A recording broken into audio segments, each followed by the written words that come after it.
Isn't it grand to be a Christian? And isn't it grand and wonderful to be a part of the family that meets here at Concord Street? I am so glad to be with you this morning. We have several in our number that are visiting with us, and we appreciate you being here. And we have several who are at the men's retreat right now, and so make sure you keep them in your prayers, and Lord willing, they will be back this evening. As was mentioned by Zach around the table, we had a great time this weekend in some friendly competition. No, it was very, very good, and it's great to get together as guys and be able to study God's Word together and just fellowship with one another. One of my favorite things about it is seeing some of the younger guys, our teenagers, our middle schoolers, and even younger, cut it up and have fun with some of the older guys. And so I think that is so very important as far as that fellowship and how we can grow with one another and all of those things. But we thank you for being here. I appreciate the fine job that Ben has done in leading our singing and the wonderful job you have also done in worshiping God together. It's just been beautiful this morning. There is something about that song, "And Can It Be?" When you hear those words, when you think about that love, and obviously love collectively that the Lord has given to us, but then love individually that His love has found out me. I mean, that is just amazing, amazing words to think about. This morning, we're going to continue in our study of Judges that we've been doing for the past few weeks. And I would love for you to turn your Bibles to Judges chapter 4. Judges chapter 4, and you can place your marker there if you want to. And that is where we will be for the entire morning. In fact, Lord willing, we will get through the entire chapter. We will even read the entire chapter. Not something usually that I do in one lesson. But I want to start off by thinking about this. With these names, with the names of Bugs Meany mean anything to you? Or perhaps the name Sally Kimball? Probably not. Or even the name Leroy Brown? These are all characters in a book, in a series of books that I read a lot of times as a kid, Encyclopedia Brown, and that's the main character. It was a teenager, a young man who would go around his town solving mysteries. And he had his bodyguard, Sally Kimball, one of the girls down the street that oftentimes would take care of the meanie, of the bad guy in the story, Bugs Meany. And so he had to have this girl around him to help him through all the different difficulties that he would find. But it was one of those mystery books. It's kind of like a spoof off of Sherlock Holmes, if you will. Or perhaps you think about several other types of books, especially from yesteryear. You think about like Nancy Drew books or the Hardy Boys and these different individuals that there was something that was going on and they tried to solve the mystery, right? And as you go through the book, there was certain clues that are left for you. That you as the reader, you could try to put all of these clues together. Or perhaps think about one of the most popular cartoons of several years ago of Scooby-Doo, right? Scooby-Doo and the Mystery Machine and all of those individuals that were a part of that group of detectives. And there was some bad thing that happened and they had to search through. And as you watch the cartoon or as you read the different books, there's these clues that come up and you as the reader start to put the things together. And then sometimes you think that you figured it out. There's a whodunit and you figure out the mystery. So you think. Until the last chapter of the book. Or like in Scooby-Doo, in the very last scene, right? And you know who's going to be under the mask. You for sure have figured it out. And then they pull the mask off and they're like, Mayor Smith, right? It's like, what in the world? I had no idea. That is who done it. That is what was going on there. Well, this morning, we want to look at Judges chapter 4. And in Judges chapter 4, the author is not just reporting the facts of the story, but instead, the author is telling you a story. He is telling you a whodunit, if you will. And the question that we want to think about as we look at Judges chapter 4 is I want you to try to determine who is the hero in the story. So a lot of times you think about who done it, then you want to try to find the bad guy. We know who the bad guy is going to be. In fact, we're going to be introduced to the bad guy in just a moment. But I want you to try to determine, as we read Judges chapter 4, who is the hero. Look at the different things that are brought up, and let's try to determine if the hero is this individual or that individual as we go along. We're going to do things that's a little bit different this morning. Instead of talking about a couple verses and then having a couple points up there and those type of things, we're going to do kind of like a running commentary. Okay, so we're going to read all these passages together. They'll be up on the screen. You can look at them in your own Bible also. I encourage that. And we'll try to find out who done it. Okay, so Judges chapter 4 starts with these words right here. When Ehud was dead, the children of Israel again did evil in the sight of the Lord. One minor thing I want you to notice as I even have it highlighted up here.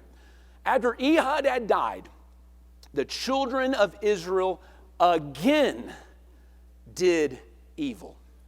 That's the way it is with sin, right? Sin becomes a slavery that just continues and continues to try to rule over us. And it's amazing how many times we see in the book of Judges how that the Israelite people, after they had received rest, after God had delivered them, that one generation dies out, and when a new generation comes in, when that limiting factor, who is the judge, is no longer alive, that we go back into the same sin again. It's interesting in Judges 4, he doesn't even explain it anymore. We know what it is. And they're doing it again. Sin brings about slavery, but there's also staleness there. They're doing the same thing. Isn't it strange, even in our own lives, and we can look at the book of Judges and say, I can't believe they kept on doing that. And then you find that thing in your house, it's called a mirror, and you look into it, and man, I keep doing the same stupid thing over again and again. Verse 2, let's introduce ourselves to the bad guy in the story. So the Lord sold them into the hand of Jabin, who was the king of Canaan, who reigned in Hazor. And the commander of his army was Sisera, who dwelt in Hazeresh of Hagoyim, means of the nations.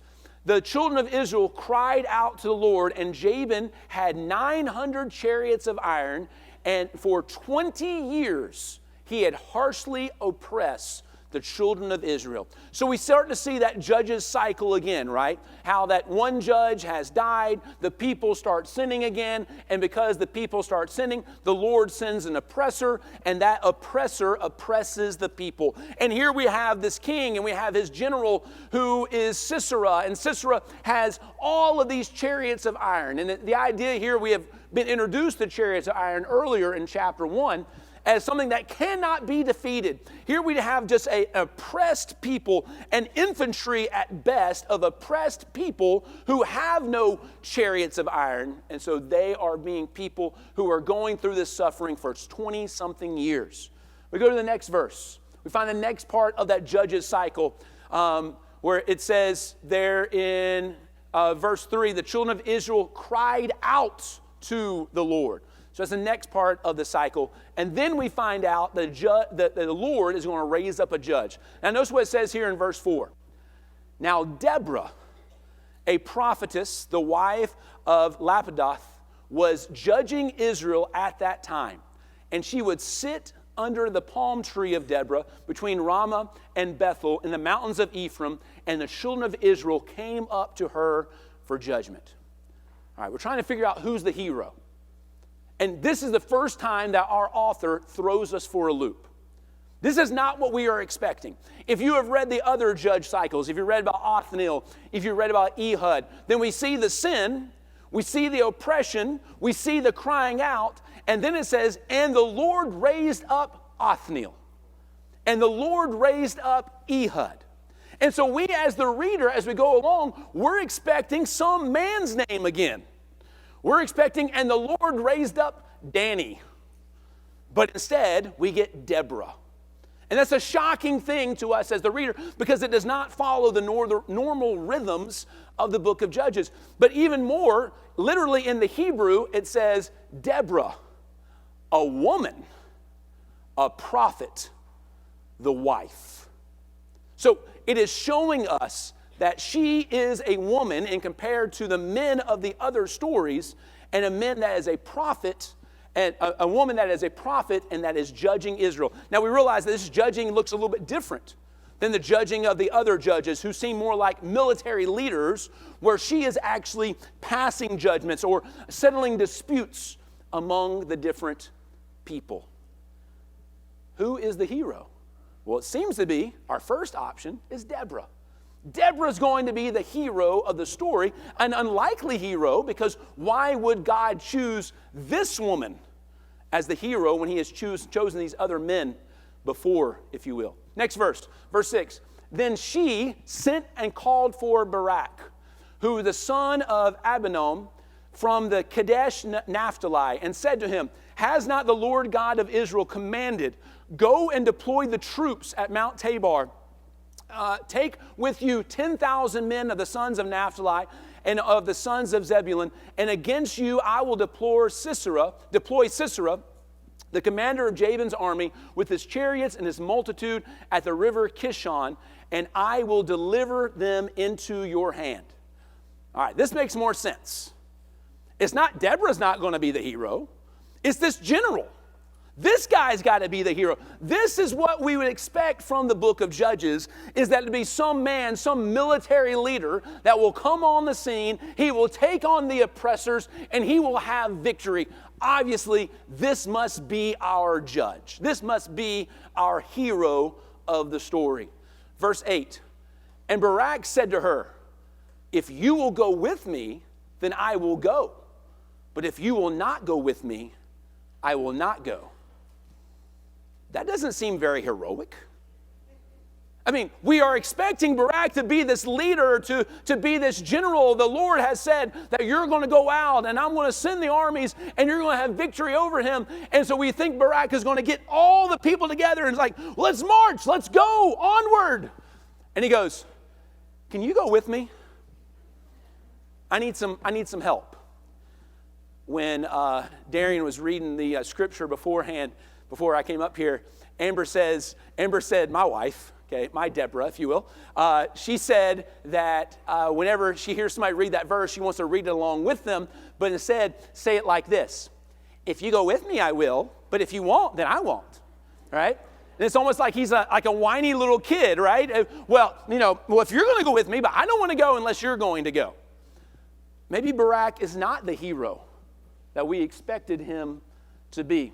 Next verse. So she said, I will surely go with you. Nevertheless, there will be no glory for you in the journey you are taking, for the Lord will sell Sisera into the hand of a woman. Then Deborah arose and went with Barak to Kadesh, and Barak called Zebulun and Naphtali to Kadesh, and he went with the 10,000 men under his command, and Deborah went with him.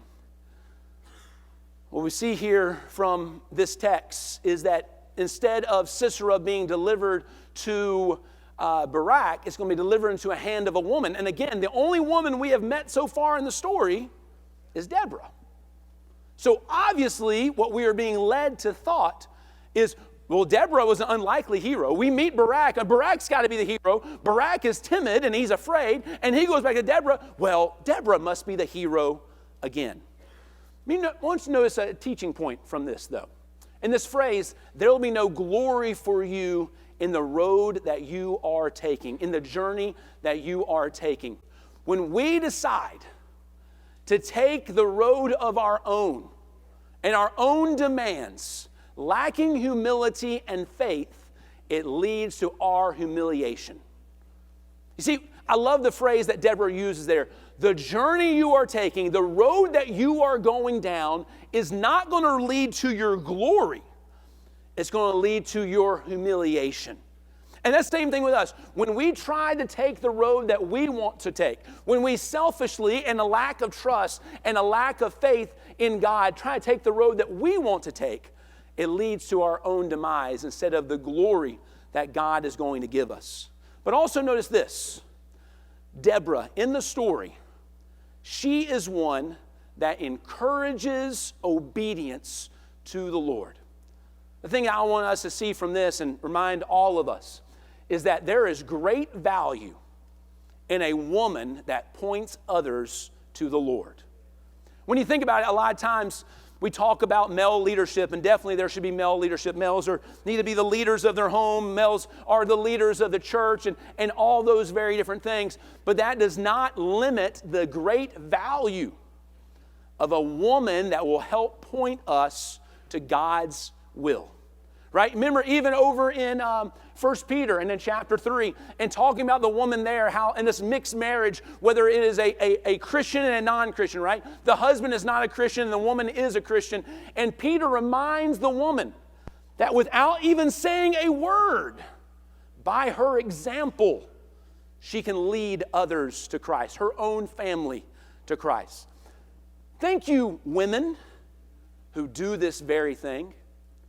Men, if there is a woman in your life that does this, cherish them. Men, if you are single and you're looking for a woman, find that type of woman. Find a woman. There is a great value in a woman that points us to the Lord. Let's go to the next verse. Verse 11. Now Heber the Kenite of the children of Hoab, the father-in-law of Moses, had separated himself from the Kenites and pitched his tent near the terebinth tree at Zanaim, and which is beside Kadesh. Now, what? This does not go with the story whatsoever. This seems like a very random fact. Okay, we've been talking about Deborah, we've been talking about Barak, and now you introduce this entire guy who is not a part of the Canaanites, who is not even really a part of the Israelites. He's from a different family that has been dwelling with the Israelites, and he separates himself and he goes up to the north, and now he is near the Canaanites. The author is throwing one of those situations into our story that we think, well, this does not make sense. It throws us for a loop again. And we're trying to determine, why is he here? Maybe we'll find out more as we go on the rest of our story. Verse 12, and they reported to Sisera that Barak, the son of Abinoam, had gone up to Mount Tabor. So Sisera gathered together all of his chariots, 900 chariots of iron, and all the people who were with him from Hasheroth Hagoyim to the river Kishon. The battle is set. You have Barak, the general of Israel. You have Sisera, the general of the Canaanites. You have Barak, who is outmanned, who does not have the same technology. You have Sisera, who has all of these individuals and 900 chariots of iron. And they are meeting at the river Kishon. They're meeting, which is a river that's usually not a very big river, especially during the dry season, but during the wet season, it is a rapid, big river. Verse 14, then Deborah said to Barak, up! For this is the day which the Lord has delivered Sisera into your hand. Has not the Lord gone out before you? So Barak went down from Mount Tabor with his 10,000 men following him. All right, here's our hero. Obviously. Yeah, he needed Deborah's help, right? He needed Deborah to encourage him, but sometimes heroes need encouragement. And so here we have Barak now. He is obviously the hero of our story. He has the army. He is leading them out. He is fighting against this evil force. He's fighting against these Canaanites. And he has men. He's a hero that has men following after him into battle. Verse 15, and the Lord routed Sisera and all of his chariots and his army at the edge of the sword before Barak. And Sisera alighted from his chariot and fled away on foot. But Barak pursued in the chariots and the army as far as Hasheroth Hagoyim. And all the army of Sisera fell by the edge of the sword. Not a man was left. However, Sisera had fled away on foot. Amazing battle. An amazing victory. The Israelites, with their hero general, Barak, had defeated every single one. Not a man was left. So verse 17 says, however, Sisera fled away on foot. But that's okay, because look who's in hot pursuit. He is going after him. He's going to finish the job. Like the true hero that he is, Barak is going out there and is going to do this. Next verse. However, Sisera had fled away on foot to the tent of Jael, the wife of Heber the Kenite, for there was peace between Jabin king of Hazor and the house of Heber the Kenite. Remember verse 11? Where we thought that was an odd information. Why did we need that? Well, now we know why we needed that. Because this is how that this family ends up in the place where they are at, so that the rest of our story can take place.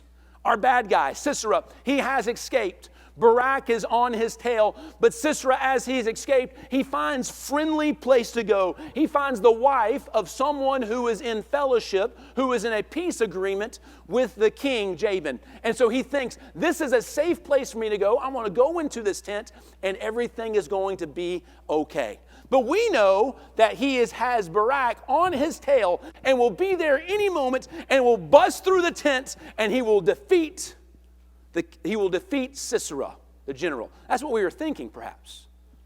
But look what happens next. Verse 18. And Jael went out to meet Sisera, and he said to him, "Turn aside, my lord. Turn aside to me. Do not fear." And when he had turned aside to her into the tent, she covered him with a blanket. And then he said to her, "Please give me a little water to drink, for I am thirsty." So she opened up a jug of milk and gave him a drink and covered him. Now, I don't know if you see the satire there or not, but here you have a general that has led an army, a general that has had 900 chariots, a general that you would expect would be a man's man, perhaps. You would expect that he would walk around going, "Oh, oh, oh, oh, oh," right? He is a strong dude. He is one of the champions of the Canaanites. But look what he has become. He's become a baby. Jael has taken him in, has laid him down, has gotten him a blankie, and he's given him some milk to drink, and is saying, "It's okay, it's okay. I know you're tired. I know you've done such a good job," right? Now take some rest and lay down here. The mighty champion has been humiliated down to a baby. Look what happens next. Verse 20. And he said to her, "Stand at the door of the tent, and if any man comes and inquires of you and says, 'Is there any man here?' say to them, 'No.'"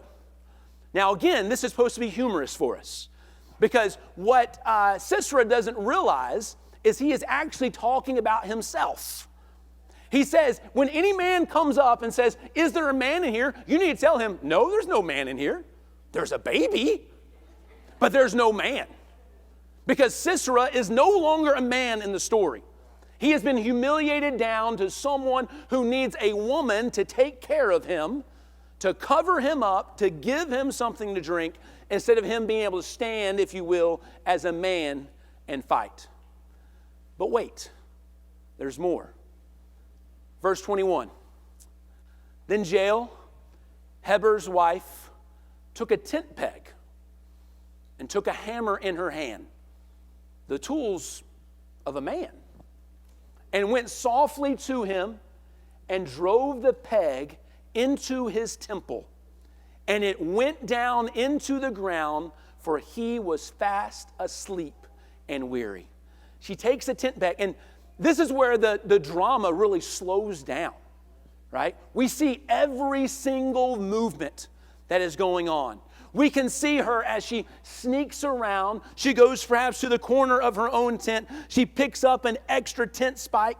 She creeps back over. She has the hammer. There's the little baby Sisera laying down, had his milk to drink, and he has fallen fast asleep. And she takes the tent spike, places it over his temple, and then drives that nail so far through his head that it goes into the ground.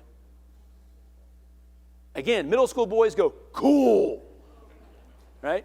Maybe some older middle school boys, right? Go, "Cool." But notice what has happened here. I love the very last part of that verse. So he died. Well, thank you, Captain Obvious of Judges chapter 4. That, of course he died. He got a tent spike that went through his head. In verse 22, and then as Barak pursued Sisera, Jael came out to meet him and said to him, come, I will show you the man whom you seek. And when he went into her tent, there lay Sisera, dead with a peg in his temple. Who's the hero of the story? We started out thinking it was Deborah. We came to the next part and we thought it was Barak. Then we didn't realize that Barak was this timid person and we thought it was Deborah again. But then we saw Barak, that he's the one that went out and he was doing the battle and he was defeating all of the Canaanites. But then we find out that he couldn't beat Sisera. Sisera is on the run and now he goes to the house of Jael, and now we see that perhaps she is the hero. Of all the people, perhaps the most unlikely person, a person just randomly happened to be in the right place at the right time, she ends up perhaps being the hero of the story. But let's get to the end of the story. When we think about this hero, and I've already mentioned all these things, was it Deborah? Was it Barak? Was it Deborah again? Was it Barak again? Or was it even Jael? Look at the last verse that we're going to look at this morning. So on that day, God subdued Jabin, the king of Canaan, in the presence of the children of Israel. And the hand of the children of Israel grew stronger and stronger against Jabin, the king of Canaan, until they had destroyed Jabin, the king of Canaan. If you were watching Scooby-Doo, and the question was, who is the hero? As you pull off the mask of the individual in finding the hero, you do not find Deborah. You do not find Barak. You do not find Jael, but you find the Lord. The entire time through the story, the character perhaps that we forgot to look at was the Lord. The entire time, he was the hero of the story. In fact, of all the things that have took place, it mentions, so on that day, it was God that subdued.